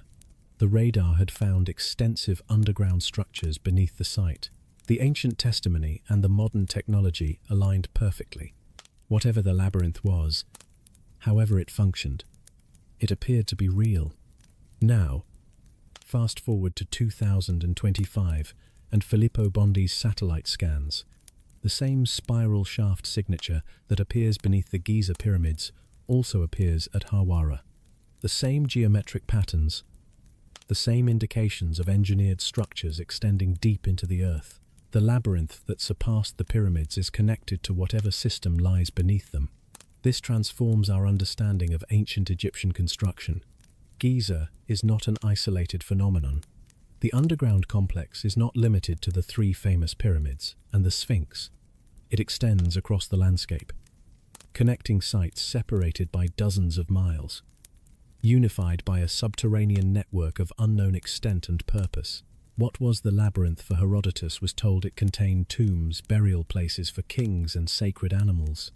This explanation fits the general Egyptian preoccupation with death and the afterlife. Every major monument seems to be a tomb.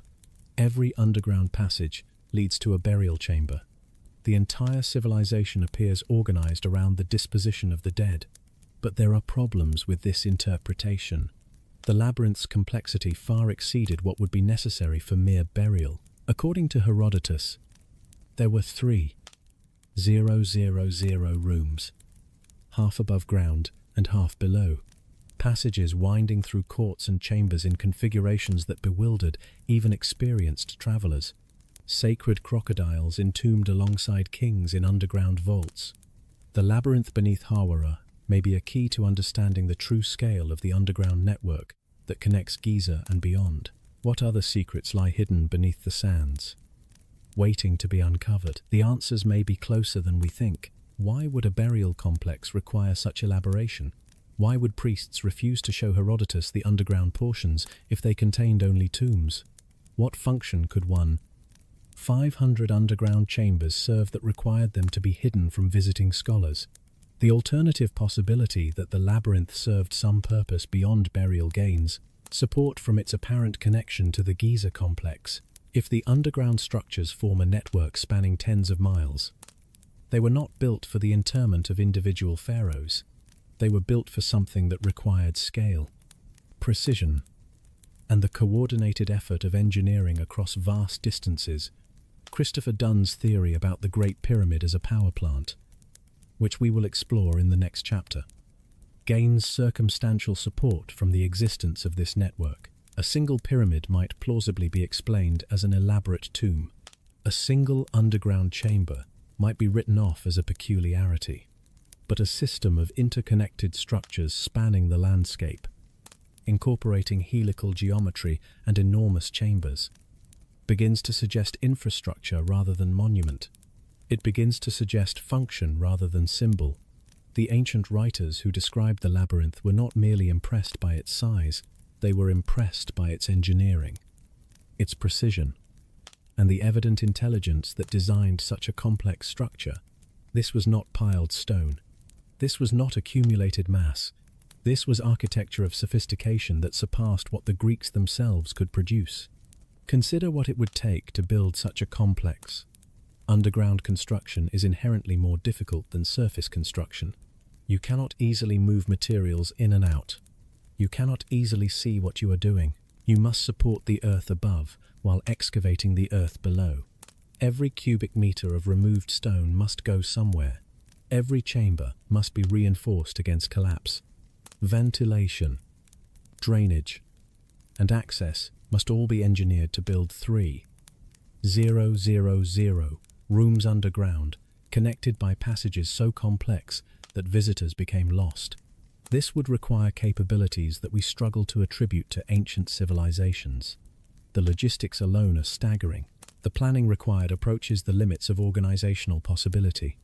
And yet it was built because Herodotus saw it, because radar has detected it, and because the evidence of its existence persists despite the destruction of its surface portions. The labyrinth at Hawara may be the key to understanding what lies beneath Giza.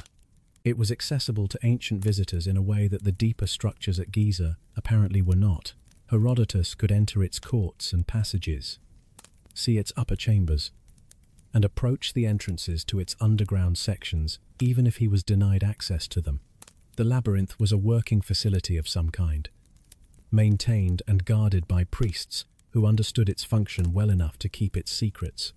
If the labyrinth served the same purpose as the underground complex at Giza, then, whatever that purpose was, could be partially inferred from what ancient sources tell us about Hawara. The sacred crocodile suggests a religious function. The refusal to allow foreign access suggests secrecy. The scale and complexity suggest importance beyond ordinary burial practices. But these clues only deepen the mystery.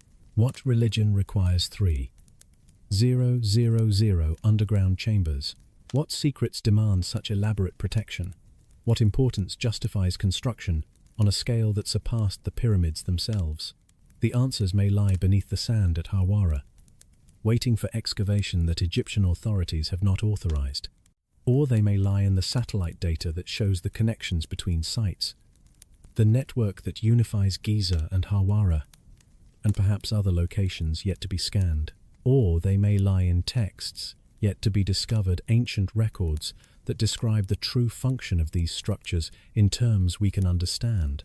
Herodotus stood at the entrance to the underground chambers and was turned away. 25 centuries later, we stand in the same position. The instruments have shown us that something exists below. The ancient testimony has told us that the priests considered it too important to reveal, and the choice of whether to descend, whether to finally discover what surpassed even the pyramids in the estimation of ancient observers, remains unmade. The labyrinth waits beneath the sand. As it has waited for millennia, its upper portions are gone, quarried away by generations who did not know or did not care what they were destroying.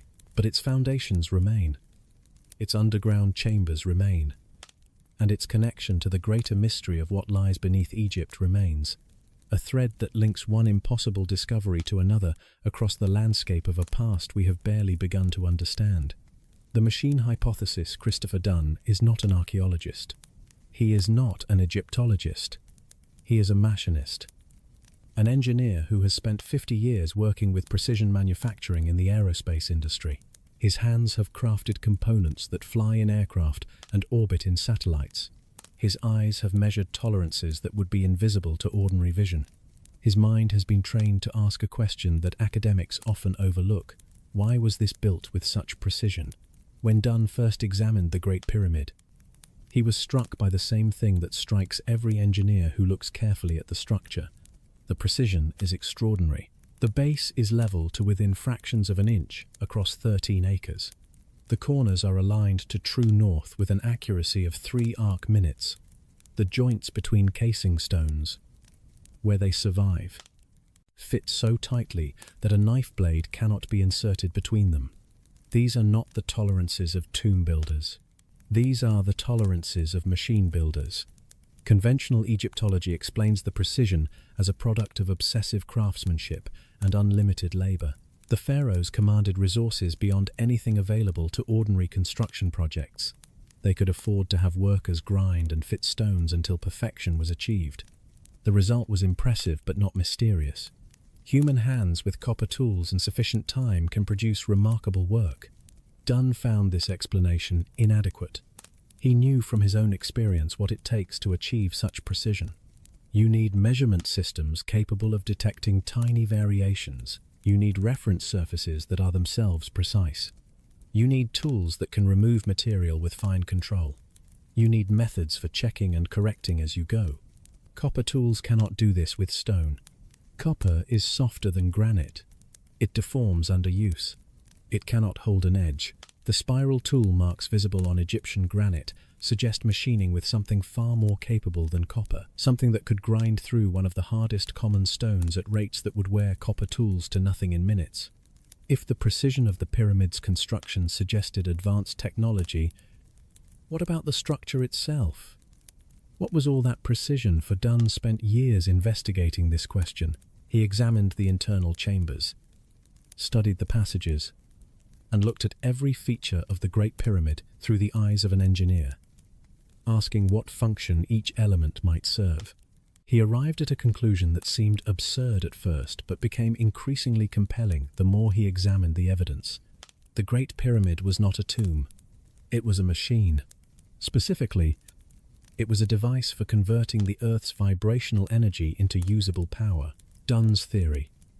Published in 1,998 inches, his book, The Giza Power Plant, proposes that the pyramid functioned as a coupled oscillator. The structure's mass and geometry were tuned to resonate with natural seismic frequencies, amplifying the constant vibrations that flow through the Earth's crust. The internal chambers processed this energy through chemical and acoustic means, ultimately producing coherent microwave radiation that could be broadcast for use elsewhere. Each element of the pyramid in Dunn's analysis serves a specific function in this process. The Grand Gallery, with its corbelled walls and precisely slotted side ramps, acted as an acoustic resonator, amplifying sound waves of specific frequencies. The King's Chamber, built entirely of granite, served as a resonant cavity, its dimensions corresponding to wavelengths that could excite the hydrogen atoms supposedly filling the space. The so-called air shafts, which do not reach the exterior in their original configuration, were not for ventilation, but for channeling chemicals that produced hydrogen through a reaction. The theory is elaborate and requires specialized knowledge to fully evaluate. Mainstream Egyptology has dismissed it as fantasy, another attempt by outsiders to steal Egypt's heritage by denying that Egyptians could build impressive monuments without alien or lost civilization assistance. Critics note that no ancient texts describe the pyramid as a power plant, that no infrastructure for distributing the supposed energy has been found, and that the whole idea rests on speculation rather than evidence. But then came beyond satellite scans. The structures detected beneath the pyramids fit Dunn's theory in ways that he could not have anticipated when he wrote his book. 8 spiral shafts descending from the base of Khafra's pyramid, helical coils wrapped around central columns, enormous cubic chambers at the bottom where these shafts converge. Helical geometry is fundamental to energy systems. Coils generate magnetic fields. Spirals concentrate rotational forces. The helix appears throughout technology wherever energy must be stored, transmitted, or transformed. Tesla coils, transformers, inductors, springs, even DNA, the molecule that stores biological information and powers cellular processes, all employ it. If the pyramids were machines, the underground structures make functional sense. The visible monuments would be the above-ground portion of the system, tuned resonators sitting atop a much larger apparatus. The helical shafts would be components of that apparatus, serving functions related to energy concentration or transmission. The cubic chambers would be processing centers, places where whatever energy the system manipulated was collected or converted. Bondi himself has speculated about the function of the structures. These might be related to information. He suggested information and energy. The spirals may relate to energy transfer, given their precise geometry. This language echoes Dunn's theory without directly endorsing it. Information and energy are deeply connected in modern physics. Information requires energy to process and transmit. Energy systems encode information in their states and flows. A structure designed for energy manipulation would necessarily be a structure with implications for information as well. Water plays a role in both Dunn's theory and Bondi's speculation. Dunn proposed that water was part of the pyramid's chemical processing, combining with other substances in the Queen's chamber to produce hydrogen. Bondi has noted that water appears to be central to the underground structures. Water is the important stuff of life, he said. In terms of the number of molecules that compose our body, we are 99% water. The Nile once ran closer to the pyramids than it does today. The plateau sits above aquifers that have supplied groundwater for millennia. The Osiris shaft beneath the Sphinx's causeway is flooded at its lowest level. Water and the pyramid complex are intimately connected, though the exact nature of that connection remains unclear. If the pyramids were power plants, as Dunn proposes, They would represent technology far beyond what we attribute to any ancient civilization. They would imply scientific understanding that we did not achieve until the 19th century at earliest. They would suggest that human capability in the remote past exceeded human capability in recorded history. A deeply uncomfortable implication for our narrative of progress, but the alternative, that the most precisely built structures in the ancient world were merely elaborate tombs, requires us to believe that impossible precision was achieved for no functional purpose. It requires us to explain why builders who could level 13 acres to within a fraction of an inch would do so merely to house a sarcophagus. It requires dismissing the engineering perspective entirely in favor of assumptions about royal vanity. The underground structures complicate this picture further. Whether they are power plant components or not, they are not tombs. They are not burial chambers in any recognizable sense. 8 spiral shafts descending a kilometer do not correspond to any mortuary practice known from ancient Egypt or anywhere else. The massive cubic chambers at the bottom are not sized for human remains. Whatever these structures are, they were built for a purpose that conventional Egyptology cannot explain. Dunn met with Bondi and the other researchers involved in the Khafra project. He was impressed by their rigor and their findings. He recognized in their data patterns that aligned with his own decades of investigation. The pyramid power plant, which had seemed like isolated speculation when he proposed it, now appeared to have physical correlates extending far deeper than the visible monuments. If approved, exploration proceeds in 2026. We may begin to get answers about what these structures actually are. Physical access would allow direct measurement, sampling, and analysis. The speculation that currently fills the void of knowledge would give way to data. The machine hypothesis would either find support or face refutation in the details of what the shafts and chambers actually contain. Until then, we are left with geometry. Spiral shafts suggest something. Helical coils suggest something. Cubic chambers of enormous size suggest something.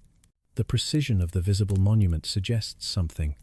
The network connecting multiple sites across the landscape suggests something.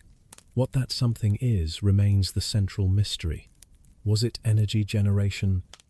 As Dunn proposes, was it information storage? As Bondi speculated, was it something else entirely? A function so alien to our categories that we lack words to describe it. The machine hypothesis may not be correct in its details, but it represents a serious attempt to answer a question that conventional archaeology has never adequately addressed. Why would anyone build structures of such precision, such scale, such complexity, if they were not meant to do something?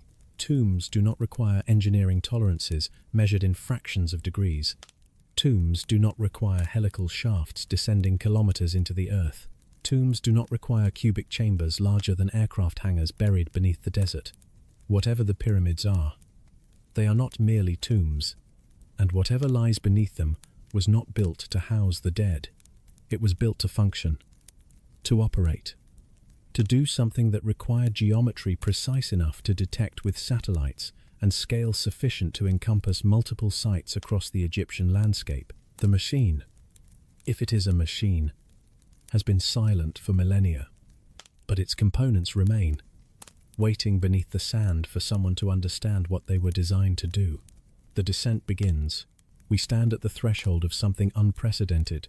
For the first time in modern history, credible evidence suggests that enormous engineered structures exist beneath the most famous monuments on Earth. Structures that no human has entered in recorded memory. Structures that may reshape everything we think we know about our past. The evidence has been gathered. 4 satellite systems, validated methodology, consistent geometric signatures, a network connecting the pyramids, the Sphinx, and a site trained miles distant. 8 spiral shafts descending more than a kilometer, cubic chambers the size of aircraft hangars, all of it invisible to the eye, all of it detected by instruments that see what flesh cannot perceive. Filippo Bondi and his colleagues have submitted a formal proposal to Egyptian authorities. If approved, physical exploration could begin in 2026. The gatekeepers of knowledge may be part of a process. a delay that serves purposes we cannot yet understand. This idea ventures into a realm that science cannot neatly map. The notion that discoveries happen only when humanity is ready touches on themes of teleology, purpose in history, and meaning beyond mechanical processes. While rational analysis may not support such ideas, we've seen how myth and speculation have aligned with physical evidence at Giza. The halls of Amenti, described in ancient texts, correspond with the structures detected by satellites. Edgar Cayce's predicted Hall of Records sits where scans reveal underground chambers. Christopher Dunn's power plant hypothesis finds support in the helical geometry of the deep shafts. We stand at the threshold of something far greater than we previously imagined. The structures beneath Giza may not just challenge our understanding of Egyptology, they may reshape our entire understanding of human history. These findings force us to confront not just what we thought we knew about the past, but what it means for our conception of civilization itself. If these underground structures are real, as the data suggests, they are not mere relics of a forgotten age. They are evidence of a lost technology, knowledge, and capability that challenges our assumptions about what ancient civilizations could achieve.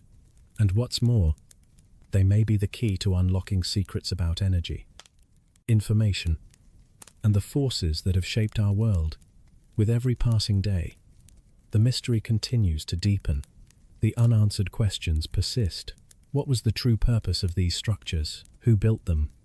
And why were they constructed with such precision and scale? As we inch closer to an understanding, the reality of what lies beneath the sand seems almost too incredible to grasp. The decision of the Egyptian authorities in 2026 will determine whether we finally get the chance to uncover these secrets, or if the mystery will remain buried for another generation. Whatever they decide, the evidence is already in the public domain, and the conversation will not stop. The satellite images have been shared, and the methodology is out there for scrutiny. Whether or not formal exploration is permitted, the question remains, what does Giza truly conceal beneath its ancient stones, perhaps? In time, humanity will be ready for this revelation. Perhaps the technology, the understanding, and the courage to explore what lies beneath have arrived just when they were needed most. Perhaps the gatekeepers, in their resistance, have played a part in preparing us for what we will one day uncover. But whether the discovery is made now or in the future, the ancient whispers of what lies beneath Giza will continue to echo, calling us to explore, to understand, and to reimagine what we know about the past. The descent into the unknown has already begun. Perhaps meaning and mechanism are not as separate as rational analysis assumes. Perhaps the ancestors who built these structures understood something about the relationship between consciousness and the cosmos that we have lost. Maybe the myths that preserved memory of their work encode truths that our categories do not yet recognize. Or perhaps not. Perhaps all of this is mere coincidence, misinterpretation, and the human tendency to find patterns where none exist. Maybe the satellite data will eventually be explained as artifact, and the underground structures will prove to be natural features mistakenly perceived as engineering. Perhaps the heretics will be proven wrong and the gatekeepers vindicated. The only way to know is to descend, to go inside, to replace speculation with observation, and interpretation with data. The shaft entrances wait beneath the Giza sands, filled with debris that has accumulated over millennia. The Sphinx gazes eastward, as it always has, guarding whatever it was stationed to guard.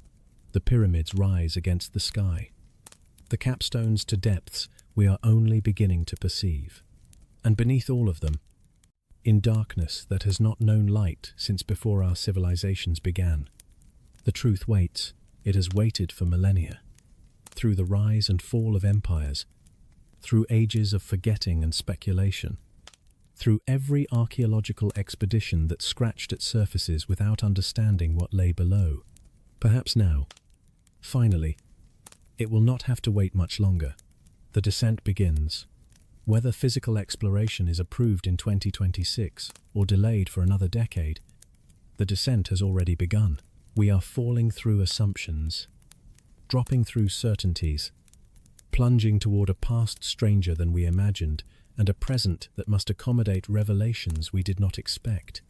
Whatever lies at the bottom of those spiral shafts, whatever fills those enormous chambers, whatever secrets the halls of Amenti have preserved through all the long millennia of darkness, we are approaching it now.